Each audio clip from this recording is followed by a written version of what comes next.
Bismillahirrahmanirrahim. Assalamualaikum warahmatullahi wabarakatuh. Magnet rezeki. Satu sama terhubung. Rezeki.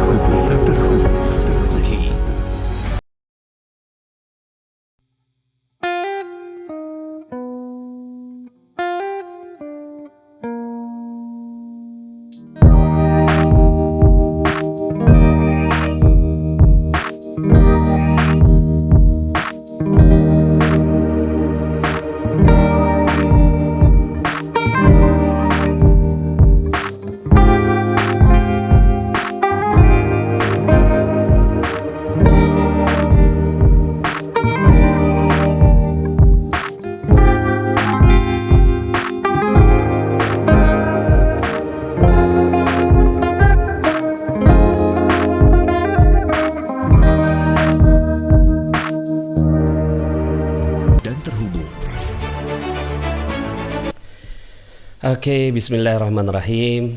Assalamualaikum warahmatullahi wabarakatuh. Alhamdulillah, summa alhamdulillah, wassalatu wassalamu ala rasulillah wa ala alihi wa sahbihi wa walah wa la hawla wa la quwata illa billah.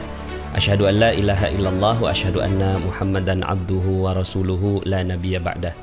Allahumma salli wa sallim ala nabiyyina Muhammadin wa ala alihi wa sahbihi ajma'in, amma ba'id. Alhamdulillah, senang dan bahagia sekali bisa membersamai Bapak Ibu semua di kesempatan malam hari ini, hari Ahad 4 Juli 2021, sebuah hari yang dititip oleh Allah Subhanahu wa Ta'ala untuk kita syukuri. Dan istimewanya kali ini kita tutup hari ini dengan sama-sama bincang inspiratif. Mudah-mudahan kita mendapatkan inspirasi-inspirasi berharga yang kita bisa dapatkan di malam hari ini. Terima kasih teman-teman yang sudah hadir ya, yang luar biasa dari berbagai macam wilayah di seluruh tanah air ya. Bu Suci Multitalent ya, gimana kabarnya? Assalamualaikum, waalaikumsalam. Kemudian ada Novi Ani dari Bone ya, Sulawesi Selatan hadir ya. Saya pun dari Bone juga ya. Oh, ada dari Malaysia nih, Dr. Datuk Farida, Masya Allah. Selamat datang Datuk ya, terima kasih banyak sudah menyimak ya. Alhamdulillah ya. Cemana khabar kat Malaysia ya. Kemudian Dwi Ismayanti ya, Assalamualaikum, waalaikumsalam. Anita dari Garut ya, subhanallah ya, banyak sekali ya. Tri Wardana dari Bekasi, sudah 300-an ini ya. Kemudian Bu Ruli, bismillah ya. Kemudian Owen gimana bacanya? Owen Khairiyah Pelaukan ya. Pelaukan di mana? Dari Jayapura, Ajrian Wijaya ya, Masya Allah ya. Namanya juga Wijaya ya. Gunung Jaya Wijaya ya. Ya, Datuk Farida, salam Pak Nas. Waalaikumsalam. Bobby Indratno Jakarta hadir ya. Terima kasih ya Pak Bobby sudah hadir bersama dengan kita. Kemudian ini dari Lebak Banten hadir, Masya Allah. Terima kasih semua yang sudah hadir, luar biasa. Anda semua luar biasa ya. Dan ya mungkin bisa disampaikan kepada diri Anda, good job. Anda bersyukur ya. Alhamdulillah kita bisa masuk dalam sebuah kelas yang inspiratif insya Allah. Baik Bapak Ibu yang dirahmati Allah, teman-teman semuanya, tadi sore ya ada di Magnet Rezeki Official di Facebook ada MR for Millennial Mbak Jihan ya. Jadi teman-teman silahkan, kita insya Allah akan live hampir setiap hari kita live ya, Senin sampai Ahad ya kita live gitu ya. Ada yang di YouTube ya, di YouTube saya ini Nasrullah Magnet Rezeki, ada juga yang di Magnet Rezeki Official ya. So teman-teman semuanya, mudah-mudahan kita bisa mendapatkan ilmu-ilmu berharga di Magnet Rezeki. Semuanya free ya. Nah tentunya ada sih yang sesi-sesi berbayar ya. Yang sesi berbayar itu yang mau serius, sungguh-sungguh kita bimbing seperti itu ya. Oke, terima kasih semua yang sudah hadir, macam-macam ya. Sudah saya melihat, Masya Allah banyak sekali yang hadir di kesempatan kali ini. Oke, hari ini topik kita adalah kenapa ada dinar ya di dalam rukun Islam ya. Nah tema ini menjadi menarik karena ini salah satu pembahasan ya, request nih gitu dari beberapa teman-teman yang bertanya tentang seberapa kuatnya dalil dinar di dalam Islam ya. Jadi ada yang bertanya seperti itu, termasuk seorang guru saya yang namanya Ustadz Ihsan Tanjung ya. Beliau berdiskusi dengan saya tentang seberapa kuat dalil tentang dinar ya.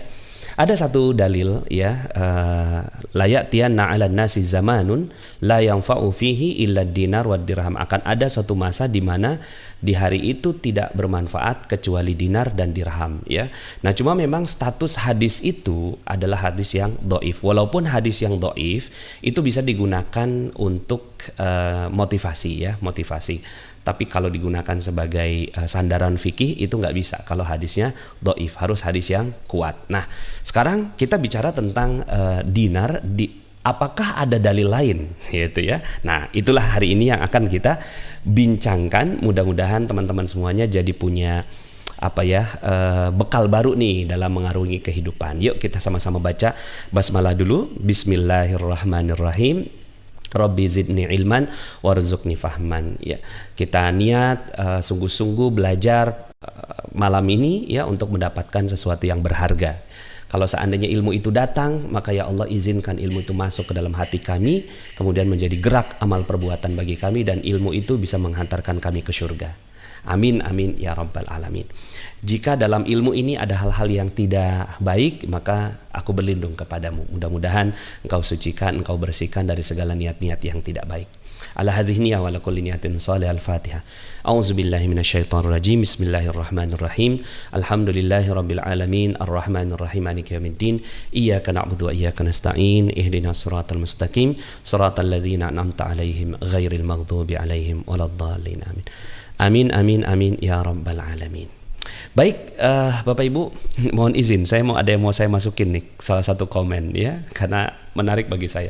Assalamualaikum Ustadz Nasrullah, Syifa dari Sukabumi, dari alumni SMPIT Azkia 1 ya. Ini dari Azkia ya, jadi salah satu sekolah yang menggunakan magnet rezeki sebagai kurikulum ya. Makasih ya Azra ya sudah hadir ya, Azra Syifa ya. Oke, baik Bapak Ibu ya, kita langsung saja ya dengan materi kita, yaitu kenapa ada dinar di dalam rukun Islam ya. Nah, topik ini menjadi pertanyaan ya. Jadi saya buka dengan pertanyaan kenapa ya. Kenapa ada dinar dalam rukun Islam, dan itu yang akan kita jawab gitu ya. Kenapa kok ada dinar di dalam rukun Islam? Rukun Islam yang mana? Kemudian statusnya bagaimana dan seterusnya? Yuk sama-sama kita bahas. Bapak Ibu yang dirahmati Allah, teman-teman semuanya, kita tentu tahu ya, rukun Islam itu ada 5 ya. 1 syahadat, yang kedua sholat, yang ketiga puasa ya di bulan suci Ramadan, kemudian yang keempat zakat ya jika sudah mencapai nisab dan haulnya, dan haji jika mampu ya. Jadi ada 5 rukun dari Islam itu. Nah, setiap rukunnya itu memiliki simbolisasi gitu ya. Ada simbolisasi yang hadir dan muncul dari kelima rukun ini ya. Contohnya misalnya sholat ya. Sholat itu apa yang muncul, yang terfikir di Anda ketika bicara tentang sholat? Ya, kalau yang perempuan mukena ya kan, mukena, sajadah dan seterusnya. Ini yang sudah saya sampaikan di sini ya. Jadi syahadat itu kaitannya simbolisasinya ikrar. Jadi ada yang mengucapkan ikrar, asyhadu alla ilaha illallah wa asyhadu anna muhammadar rasulullah ya. Kemudian salat itu sajadah, mukena, sarung, kopiah, musola. Itu simbolisasi yang muncul, yang hadir. Ya mungkin wudu juga ya. Mungkin dia bukan kaitannya dengan wajib dalam, kan ada rukun, ada wajibnya, ada sunnahnya gitu ya kan, ada syarat sahnya gitu ya dari setiap rukun. Itu kita akan bahas dalam kesempatan yang lain lah gitu ya, mungkin nanti bareng sama Ustadz Roshidin pada saat kita ngaji kitab ya. Nah, cuma dia hadir gitu loh. Jadi ketika kita udah ada sejadah gitu tergelar, apa yang ada dalam pikiran kita? Oh, ada yang mau sholat nih, kan begitu ya. Jadi langsung terfikir gitu bahwa di sana ada hal itu. Kemudian puasa identik dengan apa? Ketika nyebut kurma gitu kan ya. Oh ya, sejadah mukena, sarung, kopiah, musola, nah, itu identik gitu ya dengan sholat. Kemudian kalau puasa itu korma, sahur, buka bersama gitu ya. Nah itu identik dengan puasa. Kalau haji, zam-zam ya, kain ihram, kopiah haji, apalagi Ka'bah, multazam, buku doa. Itu kaitannya dengan haji yang nempel gitu ya. Jadi hal-hal yang nempel dalam sebuah ibadah gitu kan, atau rukun dalam Islam. Nah, saya mau fokus ke yang keempat nih. Yang keempat yaitu zakat. Zakat apa kira-kira ya? Apa yang terpikir di Anda ketika bicara tentang zakat ya? Nah, kalau yang lain-lain gitu ya, itu seperti yang tadi sudah saya sampaikan. Coba ini pertanyaan Anda jawab di kolom komen ya. Coba saya minta di komen. Kira-kira kalau zakat itu simbolisasinya yang dekat-dekat dengan zakat itu apa? Apa yang terpikir di Anda ketika kesebut nama zakat gitu ya? Oh ya, ada zakat nih gitu. Nah, mungkin apa, coba ditulis di komen. Mungkin ada yang menjawab zakat fitrah ya, beras gitu ya. Tapi saya jangan ini deh. Ini dia. Ira Kansol ya. Nah, jawabnya ini nih ya. Kayaknya sama Mbak Meririana kayaknya ini ya.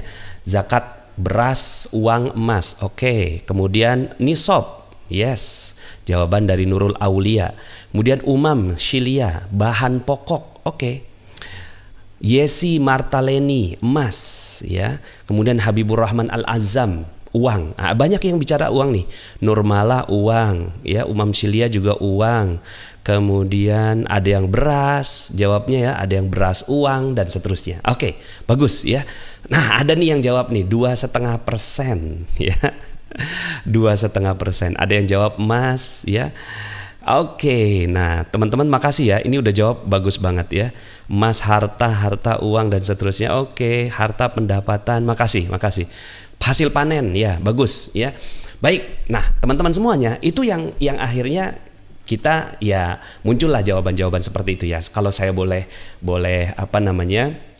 simpulkan itu ya, yang paling banyak itu 2,5% harta, emas, kemudian dinar. Nah, teman-teman, yang dinar ini nggak banyak nih.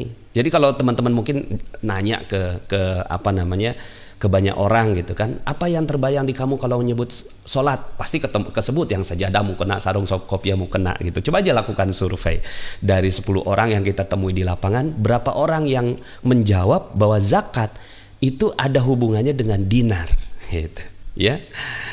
Ya, jadi nggak banyak gitu ya, nggak banyak yang bicara tentang dinar kaitannya dengan zakat ya. Yang kepikir tuh ya banyaknya 2,5%. Kalau dalam agama Nasrani ada yang namanya perpuluhan ya, perpuluhan. Jadi setiap harta dibagi 10 itu untuk harta Tuhan katanya gitu ya. Nah di umat Islam 2,5%. Nah cuma pertanyaannya ini 2,5% tuh dari mana sih gitu kan? Oh, ini ada yang jawab nih, Tony Syarif ya, Taubah ayat 60. Ya, makasih ya. Innamas shadaqatu lil fuqara'i wal masakin wal amilina 'alaiha wal mu'allafati qulubuhum, dan seterusnya. Jadi ada 8 asnaf ya. Ya harusnya ada nih zakat kaitannya dengan 8 asnaf. Terima kasih Pak Tony, satu-satunya yang jawab Taubah 60. Nah, teman-teman semuanya ya, selain dia merupakan simbolisasi, ketika dilakukan berulang-ulang, simbolisasi itu muncul yang disebut sebagai rasa cinta loh teman-teman ya. Jadi dia awalnya bicara tentang sholat gitu ya, tapi entah kenapa ketika ngelihat sajadah gitu, itu rasanya tuh ada kerinduan tersendiri, ada rasa yang muncul karena ada syuur di sana, ada rasa dari ibadah gitu ya. Ketika ngelihat mukena ya gitu ya. Jadi ada yang akhirnya bikin mukenanya yang bagus ya kan, sarung yang mahal kayak gitu kan ya, karena dia ada rasa ada rasa cinta, mahabbah gitu ya terhadap amal ibadah itu. Nah, termasuk juga dengan hal-hal yang lainnya gitu ya. Jadi kalau seseorang udah cinta terhadap sesuatu, dia akan mencintai unsur-unsur dan elemen-elemen yang melekat gitu pada ibadah tersebut ya. Ya jangankan itu, hal-hal lain juga, pokoknya ada elemen apa gitu ya, itu pasti kita jadi nempel gitu di sana gitu ya. Nah sekarang kita dalemin yuk tentang zakat. Apa benar gitu ya zakat itu bicaranya tentang 2,5% emas, dinar gitu ya. Nah, jadi ini pertanyaan, apa benar ada dinar di dalam zakat gitu ya. Jadi apa benar ada dinar dalam zakat ya. Nah, teman-teman untuk meneliti tentang hal ini atau membahas tentang hal ini gitu ya. Yang paling terkenal bukan dinarnya, tapi yang paling terkenal adalah 2,5%-nya. Itu yang paling terkenal, gitu ya. 2,5%. Walaupun hitungan zakat bukan cuma yang 2,5%, tapi ada yang 5%, ada yang 10%, ada yang 20%, gitu ya. Nah, itu mungkin kita bahas dalam kesempatan yang lain. Nah, cuma yang paling terkenal adalah kalau bicara tentang zakat 2,5%. Nah, itu hitungannya dari mana? Dalilnya apa? Kan kita harus tahu, ya kan?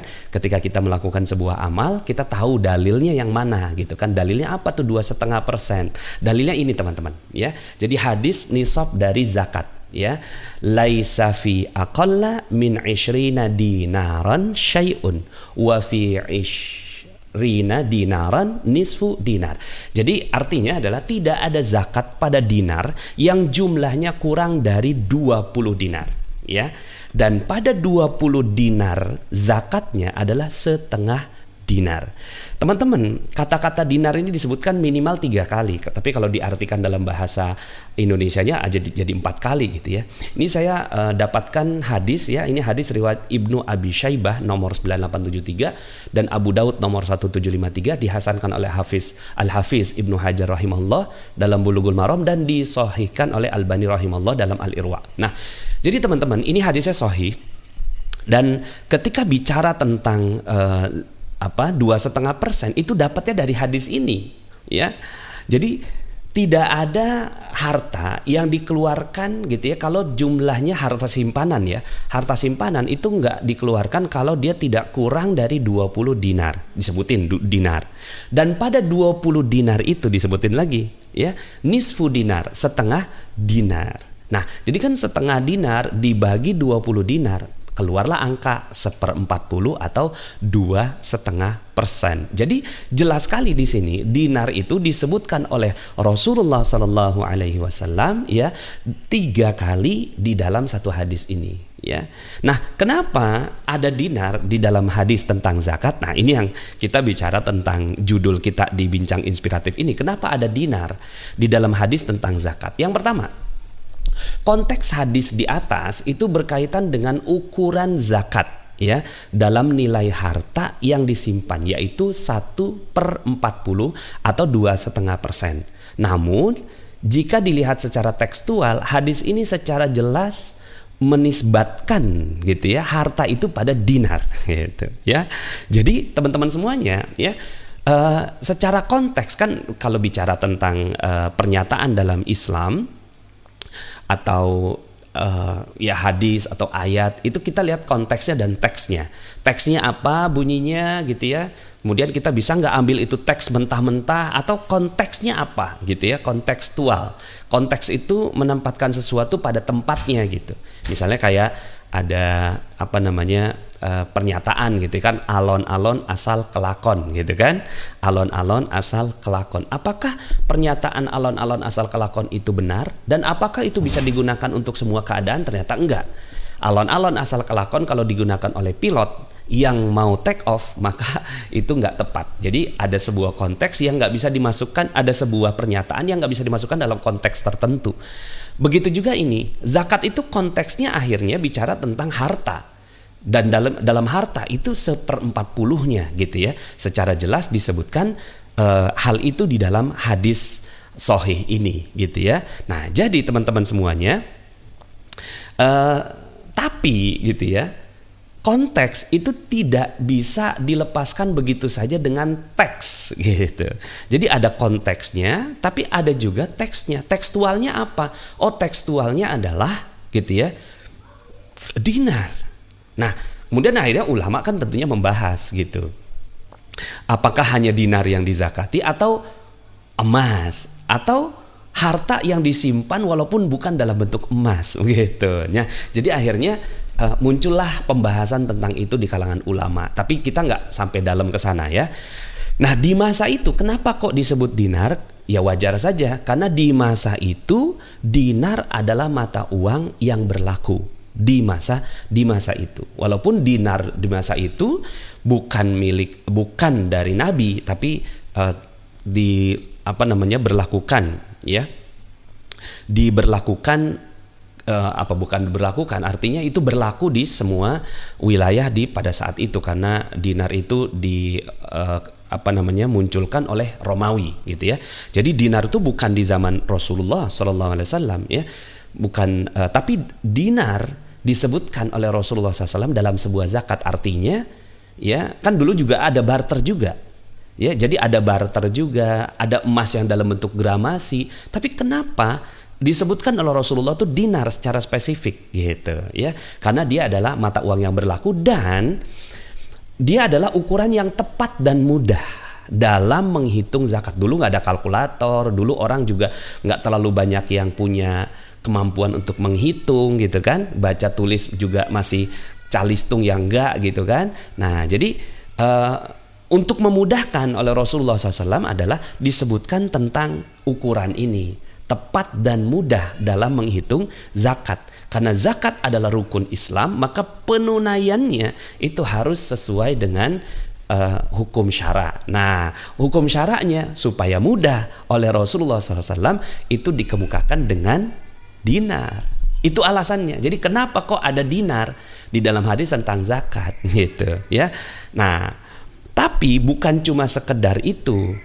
Ada hikmah di balik kenapa Rasulullah SAW itu menyebutkan tentang dinar itu. Nah, itu yang kita bahas berikutnya, ya. Nah, ulama berbeda pendapat nih tentang ukuran dinar versi Nabi, ya kan? Karena dinar di masa Romawi itu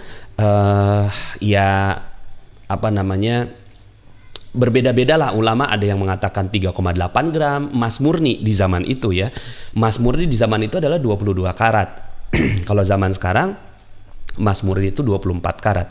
Ada juga yang menyatakan 4,25 gram emas murni. Nah, ini mayoritas ulama. Pandangan mayoritas ulama itu menyebut 4,25 gram emas murni. Ada juga yang 4,44 gram, gitu ya.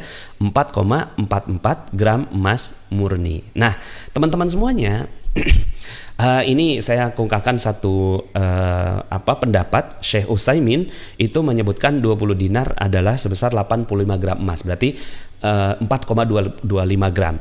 Syekh Yusuf Qaradawi juga, ya, Profesor Dr. Syekh Yusuf Qaradawi juga menyebutkan bahwa 1 dinar itu 4,25 gram, gitu ya. Jadi ini yang digunakan sebagai ukuran. Makanya kalau seandainya kita punya harta sebanyak 85 gram emas, maka itu yang dizakatkan. Dizakatkannya berapa? Dibagi aja 40, begitu ya. Seperti itu, ya. Nah, teman-teman semuanya, inilah alasan kenapa ada dinar di dalam hadis tentang zakat. Tapi ya, belum selesai, kita lanjut ke slide berikutnya, ya. Nah, di sini nih, ya, selain tekstual, ada sesuatu yang tersembunyi di baliknya yang kita nggak tahu, dan ini yang disebut sebagai keberkahan. Karena ada nilai keberkahan dalam setiap yang disebut oleh Nabi SAW, ya. Jadi kenapa Nabi nyebut dinar? Wallahu alam, ya. Ada rahasia di balik itu, tapi pasti, gitu ya, ada sesuatu di baliknya yang kalau kita udah punya iman kepada Rasulullah SAW, ya, kan iman, rukun iman kan iman kepada Nabi, gitu. Walaupun nggak masuk di akal, gitu ya, tapi ada keberkahannya. Gerakan sholat, gitu kan ada rumusnya, ya, ada rumusnya 2 4 4 3 2, ya kan?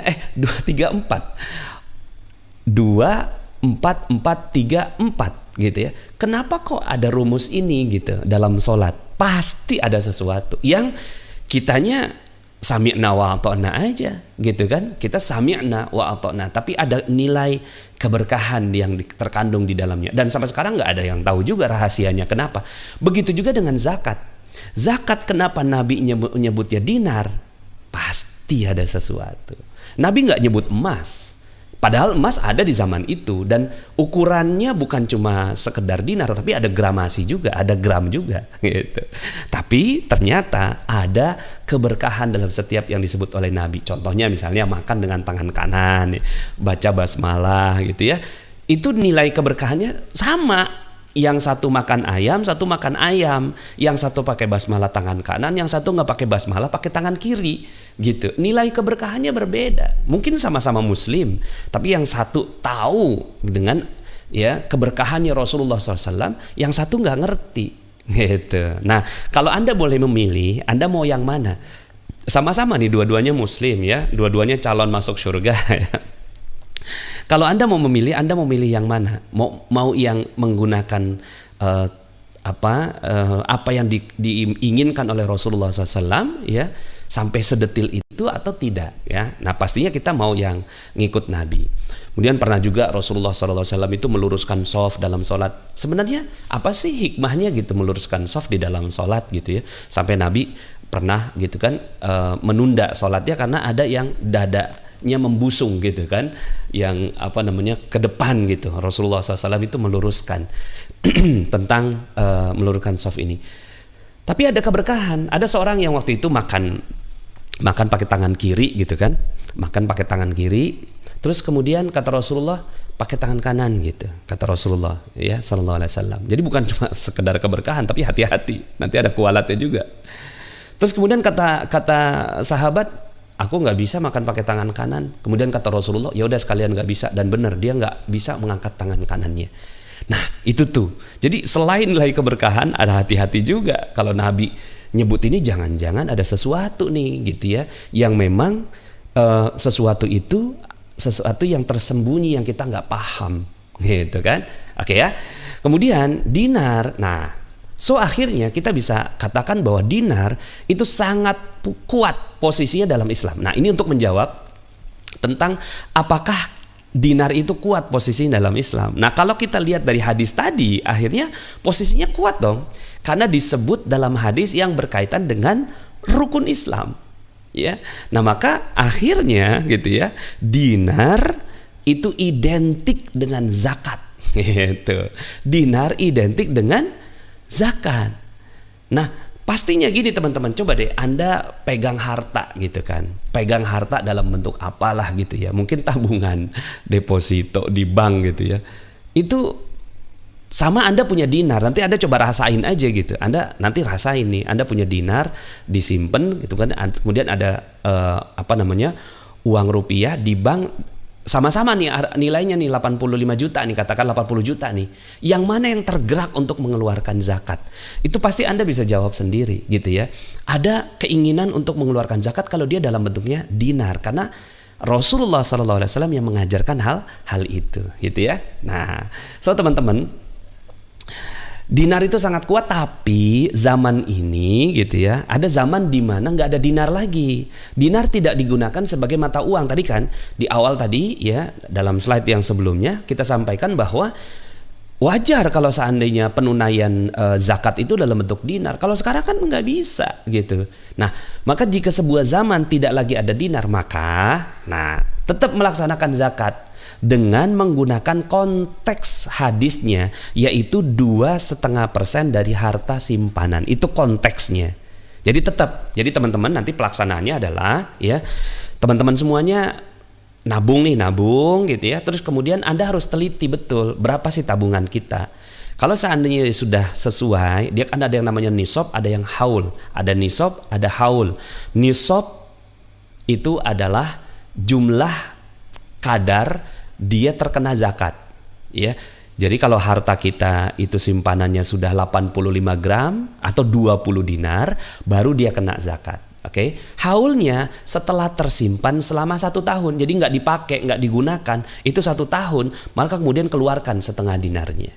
Nah, kalau nggak ada dinar, maka senilai 85 gram emas murni, kemudian ya kalau sekarang emas murni katakan 900.000 dikali 85 gram ya sekitar 79-78 juta gitu ya. Pokoknya hampir-hampir 80 juta. Maka ketika ada uang 80 juta dibagi 40, kemudian dikeluarkan gitu. Jadi tetap melaksanakan. Tapi gitu ya. Tapi teman-teman semuanya ya, apakah kita menyerah gitu dengan mengatakan udah nggak ada dinar nih gitu? Mau nggak Anda memegang dinar itu gitu? Ada nggak kerinduan terhadap itu? Pastinya ada dong. Nah, maka berusahalah menghidupkan kembali hadirnya dinar. Tapi ini catatannya ya, tanpa melanggar undang-undang, yaitu menggunakannya sebagai tabungan, bukan sebagai alat transaksi atau mata uang. Ini saya bantu dengan dicoret ya. Jadi dinar ya, di Indonesia tuh nggak boleh. Di Indonesia itu undang-undang menyebutkan bahwa mata uang yang berlaku di Indonesia adalah rupiah, dan kita bertransaksi dengan menggunakan rupiah, dan itu adalah alat pembayaran yang sah di Indonesia. Yes, bismillah, insya Allah. Cuma rupiah nggak disebut dalam hadis Nabi, kan gitu. Kalau kita sebagai seorang yang, aduh saya pengen nih gitu ya mewujudkan hadis Nabi gitu, ya udah boleh, silakan aja dinar, tapi gitu tidak melanggar undang-undang, mengikuti semua kaidah-kaidah yang ada di Indonesia gitu kan. Ada pajaknya gitu kan. Terus kemudian juga ada tujuannya ya, tujuannya bukan untuk sebagai alat transaksi atau mata uang, hanya sebagai tabungan sebagaimana hadisnya. Hadisnya kan memang buat simpanan, buat tabungan. Nah, sekarang Anda boleh milih. Anda yang pertama tetap melaksanakan zakat tanpa menggunakan dinar, atau yang kedua, nyari deh gitu kan, karena saya mau menghidupkan sunnah Nabi nih gitu. Karena saya mau menghidupkan ini ada yang tanya nih ya, kalau butuh rupiah bagaimana cara jual dinarnya? Gampang ya, nanti saya akan jawab pertanyaan ini di akhir lah ya. Nah, intinya adalah ini dulu, kita pahami dulu bahwa ternyata benar loh, hadis tentang dinar itu kuat banget dalam Islam ya. Jadi bagi teman-teman yang sudah ini untuk menjawab ya, sekali lagi ini untuk menjawab pertanyaan apakah hadis tentang dinar kuat, terutama oleh guru saya Ustadz Ihsan Tanjung ya. Ketika beliau bertanya itu, ini jawabannya. Jadi dia kuat sekali gitu ya, ada dalam hitungan ya, hitungan tentang zakat, dan zakat itu adalah rukun Islam. Maka yuk sama-sama kita wujudkan gitu ya, bareng-bareng gitu ya. Nah, kemudian ada pesan tersembunyi ini. Apa sih pesan tersembunyi Nabi dari hadis tadi? Ya, pesan tersembunyi adalah menabunglah dalam bentuk dinar. Menabung dalam bentuk dinar, itu pesan utamanya menurut saya ya, tersembunyi. Tapi ini Anda boleh berbeda dengan saya. Tapi kalau saya menganggapnya bahwa Masya Allah ya benar ya. Jadi ulama itu ada, kan teman-teman ada loh yang nggak bisa menunaikan zakat. Ya siapa? Ya yang nggak terpenuhi hartanya. Gitu. Tapi apa Anda mau nggak menjadi orang yang mau menunaikan semua rukun Islam dengan sempurna setiap tahun gitu? Kan ada orang yang nggak bisa kurban. Kalau kurban itu sunnah hukumnya. Kurban itu sunnah. Ya. Tapi zakat itu wajib. Ya, rukun ya. Walaupun ada yang bisa semua orang melakukannya, yaitu zakat fitrah ya, karena itu cuma dengan gandum atau beras kalau di Indonesia kan gitu ya. Nah, seperti itu. Nah, sekarang pertanyaannya adalah Anda mau nggak mewujudkan rukun Islam itu dalam diri Anda gitu? Kalau mau, maka ada ulama yang memang benar-benar mau nih melakukan zakat. Dengan cara apa? Disimpan benar emasnya sama beliau, disimpan gitu, dan nggak digunakan sampai 1 tahun, langsung dia Masya Allah, Alhamdulillah saya bisa mengeluarkan zakat gitu. Saya bisa mengeluarkan zakat sebagaimana hadis Rasulullah SAW ya. Kan gini ya, nggak semua orang juga pergi umroh, nggak semua orang pergi haji, karena nggak semua mampu.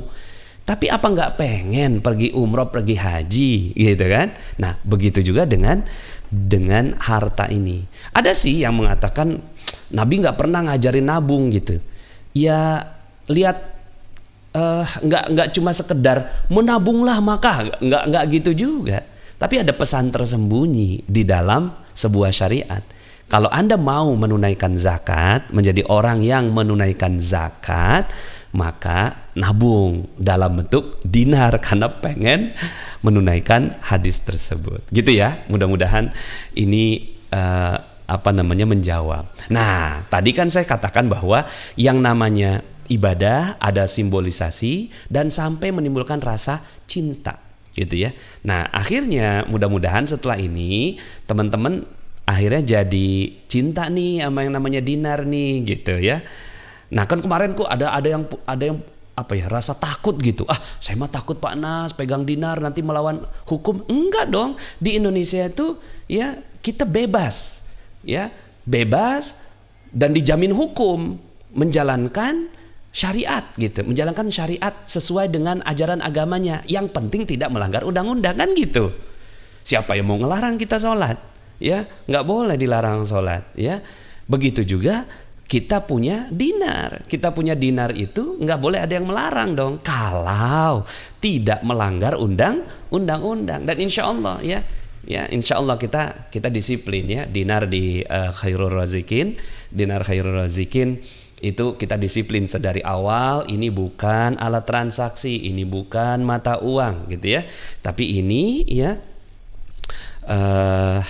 ya adalah bagian dari ikhtiar kita untuk cinta sama apa yang diomongin Nabi. Nih, kita cinta dinar ya. Nah, teman-teman semuanya, mencintai sunnah itu adalah bagian dari keimanan. Ya, jadi cinta dengan apa yang dilakukan Nabi itu adalah bagian dari keimanan.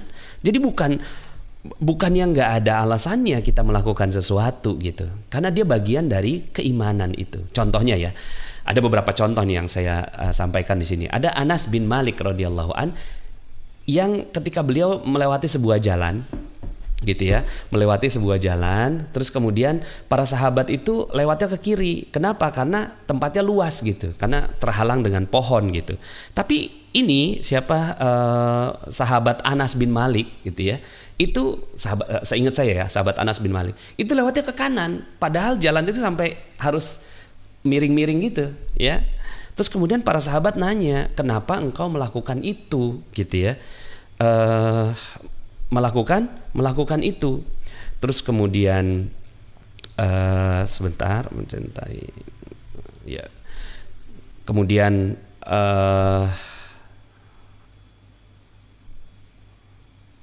sorry, ini saya lagi ngeliatin sebuah situs ya.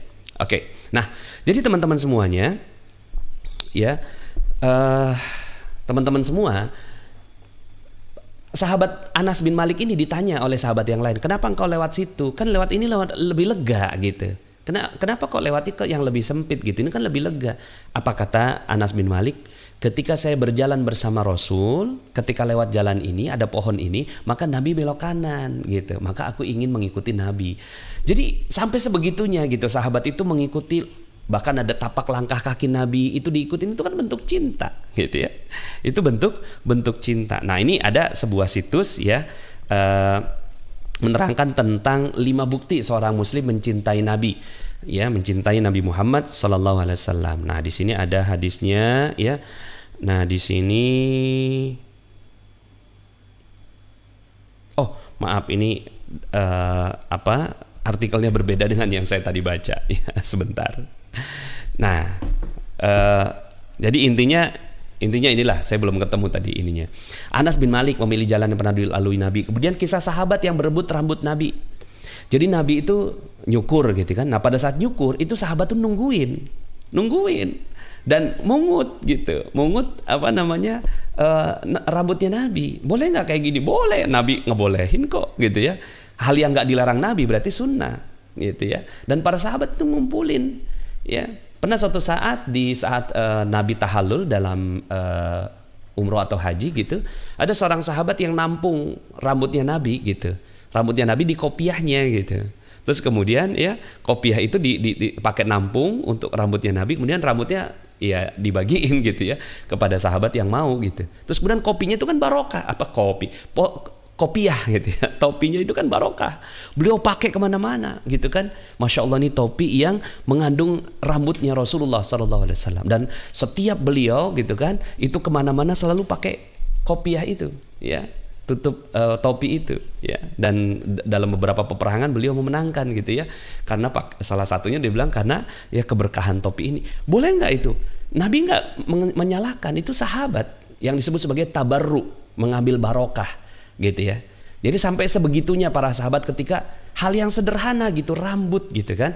Kemudian ada lagi Hajjaj bin Hasan, Anas bin Malik menggunakan cangkir Nabi, meminum darinya, mengusap wajah dan kepala sambil bersolawat. Jadi cangkir. Mungkin teman-teman pernah nggak ngelihat ada di Rusia gitu ya, ada yang menemukan cangkir Nabi gitu ya, terus kemudian cangkir itu diarak gitu sambil bersolawat gitu, itu cangkirnya Nabi. Sampai begitu loh teman-teman, ya, kecintaan kepada Rasulullah Sallallahu Alaihi Wasallam, ya, sampai dengan cangkir yang ya, masya Allah, peninggalan Rasulullah Sallallahu Alaihi Wasallam itu menimbulkan barokah gitu. Ya, ada lagi Ummu Sulaim yang mengumpulkan keringat Nabi. Jadi pada saat Nabi keringetan, pada saat itu panas gitu, terus kemudian dikumpulin sama Ummu Sulaim. Kemudian ketika Nabi nanya gitu kan, ngapain gitu? Ini aku kumpulkan keringat engkau ya Rasulullah gitu ya.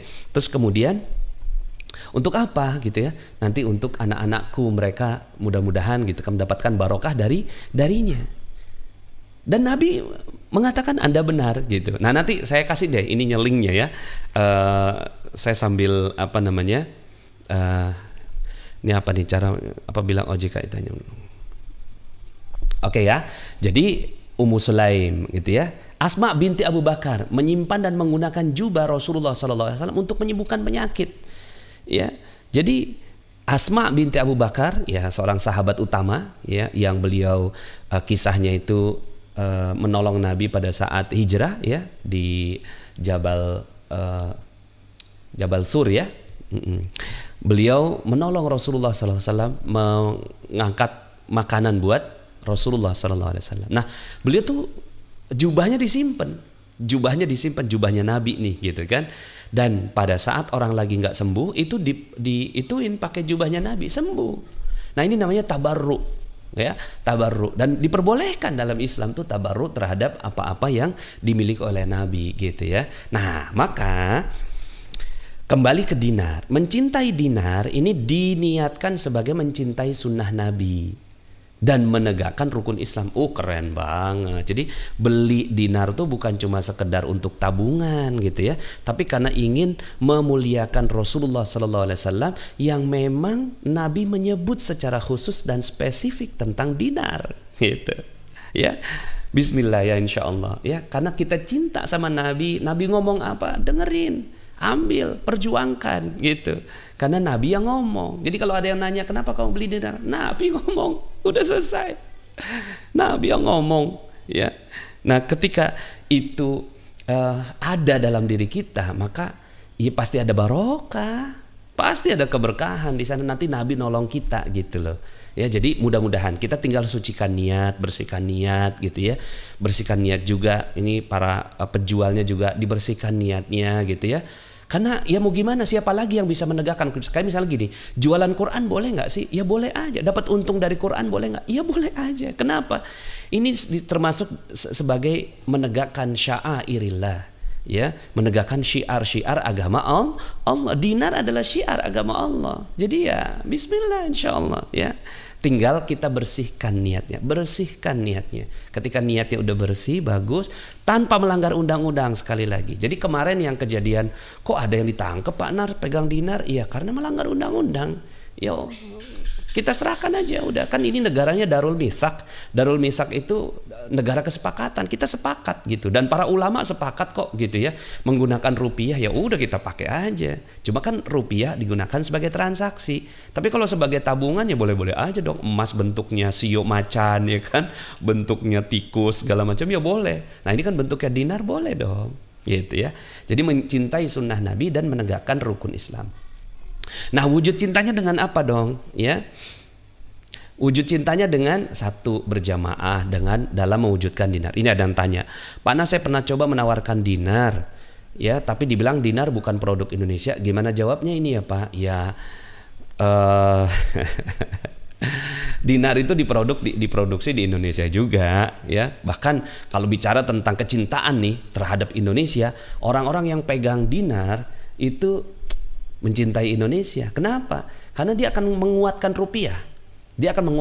Karena kalau seandainya kita beli barang, sekarang kan barang kita udah kecampur nih antara barang yang orang luar sama yang diproduksi sama kita, dan yang diproduksi sama kita lebih tidak banyak dibandingkan dengan yang dari impor dari negara-negara lain. Nah, ketika kita beli barang impor, artinya uang kita tuh lari keluar. Ketika kita beli barang impor, lari keluar. gitu. Dengan beli emas dinar disimpan ada hikmah. Hikmahnya apa? Uang nggak kepake dan akhirnya devisa kita kuat. Itu yang penting juga gitu ya. Kalau bicara tentang cinta negara juga. Jadi wujud cintanya dengan apa? Pertama, yuk sama-sama kita berjamaah. Berjamaah dalam mewujudkan dinar. Ya, jadi udah Bismillah, kita nggak usah berdebat segala macam. Dinar ada dalilnya kuat segala macam. Pokoknya jamaah aja, berjamaah dalam mewujudkan di dinar. Tapi kalau ada yang nggak mau pakai dinar, nggak apa-apa, kan konteksnya memang bukan dinar, teksnya ya, teksnya itu dinar, tapi konteksnya 1/40 gitu ya. Oke, wujud cinta dengan berjamaah mewujudkan dinar. Yang kedua, membeli dan menyimpannya. Menyimpan dinar adalah bagian dari sunnah. Ya, kalau bukan sunnah gimana? Dia sunnah Rasulullah SAW. Ada sih yang bilang, oh kalau nyimpen gimana? Nyimpen yang nggak boleh itu kalau disimpan nggak dikeluarin zakatnya. Tapi kalau disimpan dikeluarin zakatnya, boleh. Bahkan banyak ulama yang mereka mempraktekkan nyimpen emas, nyimpen dinar, gitu. Supaya apa? Supaya setelah 1 tahun saya bisa keluar zakat. Dan rasanya barokah itu ngeluarin zakat. Kan ada sedekah, ada zakat. Zakat itu beda ya. Zakat ya, membeli dan menyimpannya. Berikutnya adalah buyback atau gadai dinar jika diperlukan. Boleh kita buyback lagi, ya kan? Atau gadai jika diperlukan. Dan ini alhamdulillah di Bank Syariah Indonesia ya, dinar khairul razikin itu sudah diterima ya, diterima. Dan silahkan katanya bertransaksi dengan dinar dinar khairul razikin, dan katanya ditunggu nih katanya ya. Ya ditunggu ya. Nah ada, nanti saya putarkan videonya ya. Sebentar. Bapak dan Ibu yang punya koin dinar khairul rezekin, jangan khawatir, di kita di Bank Syariah Indonesia. Nah ini dia. Bapak dan Ibu yang punya koin dinar khairul rezekin, jangan khawatir, di kita di Bank Syariah Indonesia, koin dinar ini bisa diterima dengan kadar 24 karat. Jadi jangan khawatir karena emas ini karat hasilnya udah kadar emas murni, yaitu 24 karat. Dan untuk Bapak, Sorry. Assalamualaikum warahmatullahi wabarakatuh. Kenapa ini ya? Bapak dan Ibu yang punya, Maaf ya. Ini kenapa ini? Ya, jadi seperti itu ya. Mudah-mudahan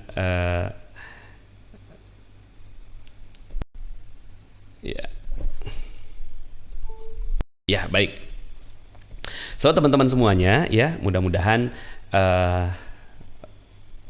materi ini bisa memberikan pencerahan ya kepada kita semua ya, tentang betapa dinar ya dalam Islam itu benar-benar menjadi disyariatkan ya. Kita lihat dulu yuk video berikut ini.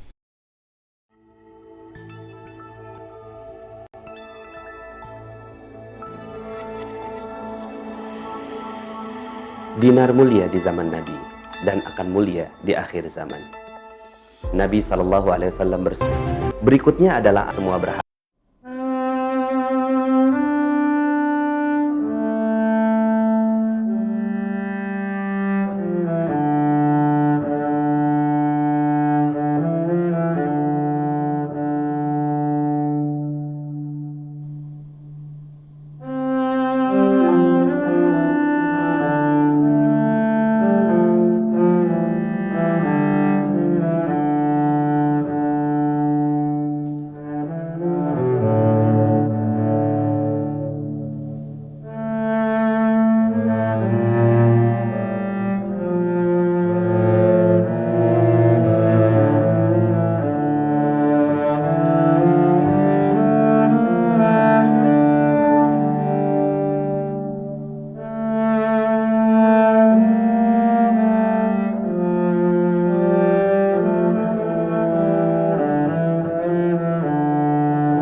resmi dari Bank Syariah Indonesia.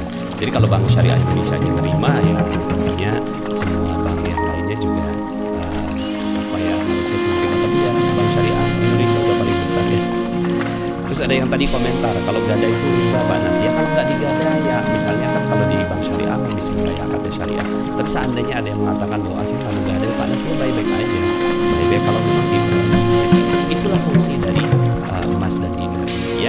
Nah kemudian mengeluarkan zakatnya. Jadi wujud cinta kita adalah dengan mengeluarkan zakat dalam bentuk dinar. Setelah itu dikonversi ke rupiah untuk kemudahan dalam penyaluran. Ya, jadi punya 20 dinar keluar sekarang dinar ya, kemudian di buyback gitu ya, terus kemudian uang itu buat jadi keluarnya dinar dulu gitu. Memang ya sederhana karena kita mau contohkan Nabi ya. Ada guru saya itu yang beliau bawa berasnya sendiri gitu ya ketika memberikan dan ini dia teman-teman ya. Jadi pejuang saya ingin ajak teman-teman semua yang melihat video ini untuk sama-sama menjadi pejuang dinar. Yuk sama-sama menjadi pejuang dinar. Bisa Mas, bisa kok. Insya Allah ya kita semua bisa bareng-bareng menjadi pejuang dinar yang mewujudkan memperkenalkan dinar gitu ya. Yuk sama-sama kita balikin lagi gitu ya. Ini kan sekali lagi mungkin kemarin pada takut nih, takut dinar itu nanti melanggar undang-undang, yang melanggar undang-undang menggunakan transaksi dan mata uang. Tapi kalau menggunakan dinar untuk sebagai alat tabungan ya, koleksi, apalagi sekarang menegakkan hukum Islam.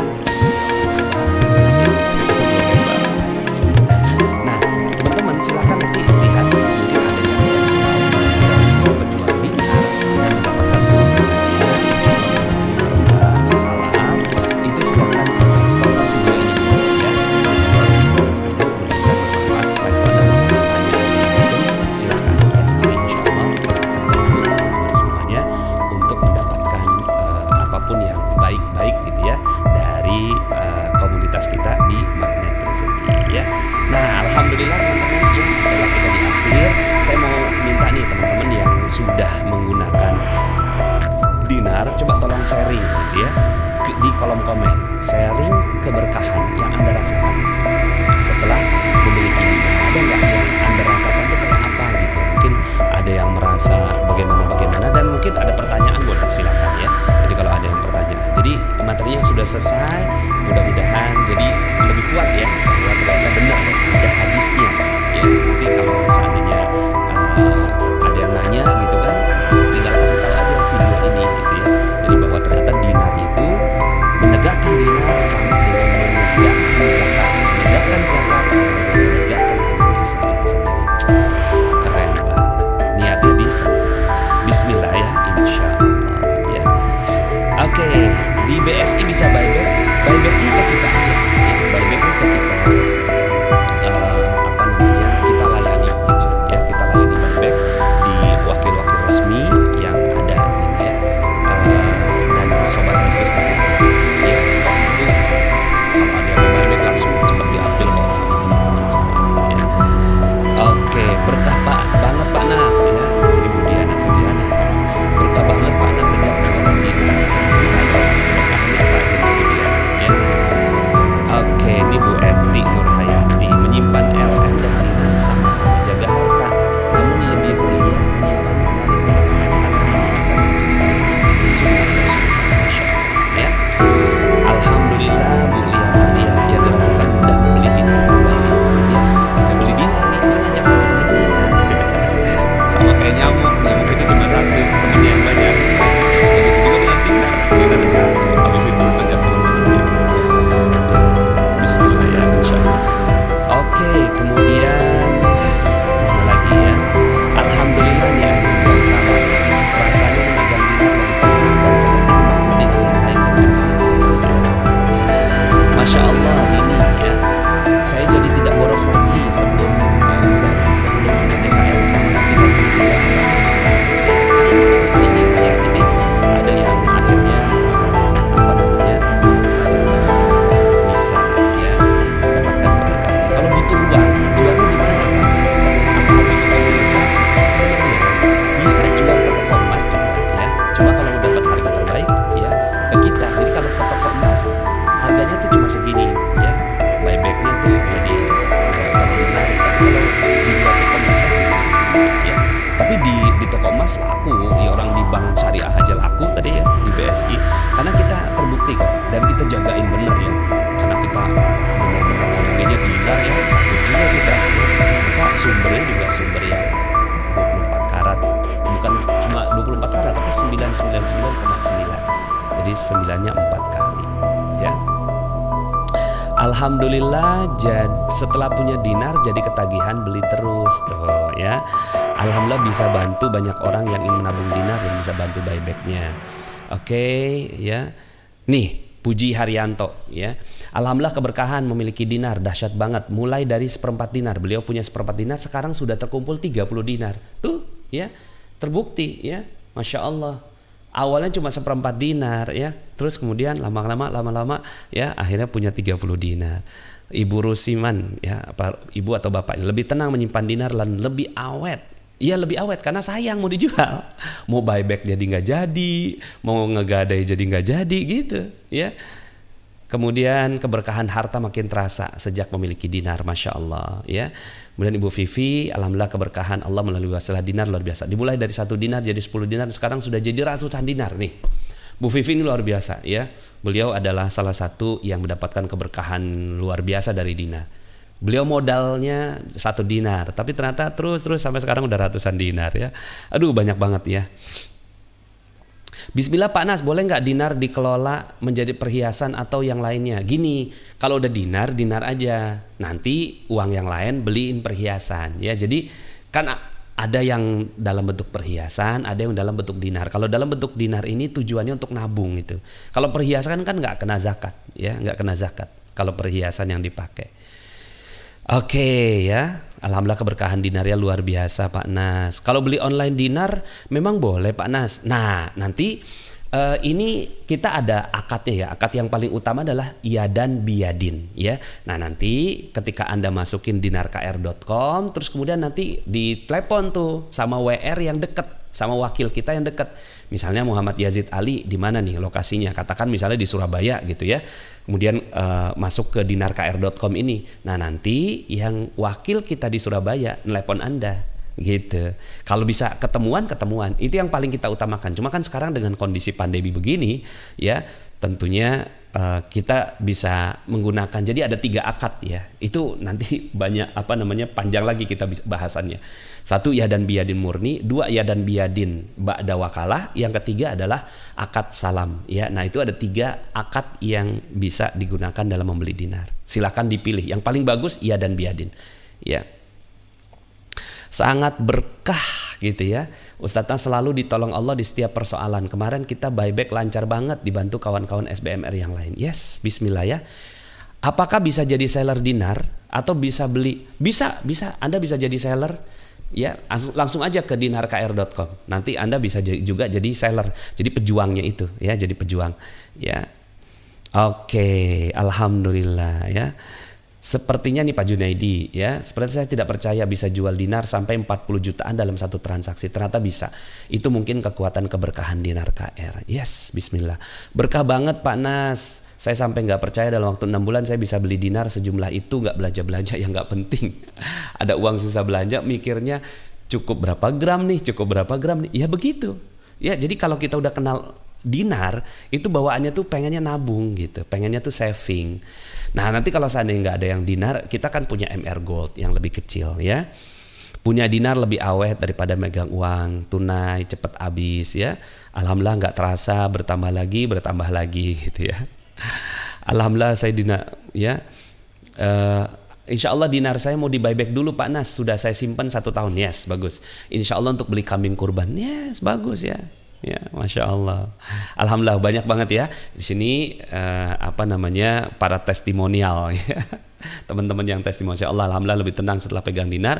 Ada aja rezekinya untuk bisa ngumpulin dinar lagi, lebih tentram, lebih tenang dan seterusnya ya. Nah, so teman-teman semuanya inilah dia ya. Jadi nah ini dia nih Linda Miliana. Jadi bisa mulai dari MR Gold dulu. MR Gold mulai dari 0,05 gram ya, terus kemudian nanti pelan-pelan itu kalau mau ditukar ke dinar juga bisa ya. Nah, disebut sebagai program dinar puzzle ya. Oke, teman-teman semuanya, Bapak Ibu yang dirahmati Allah, mudah-mudahan bincang inspiratif ini memberikan inspirasi yang bermanfaat untuk Anda ya, karena kehidupan kita ya perlu dengan adanya inspirasi-inspirasi seperti ini ya. Dan Anda bisa juga kok jadi para pejuang dinar ya.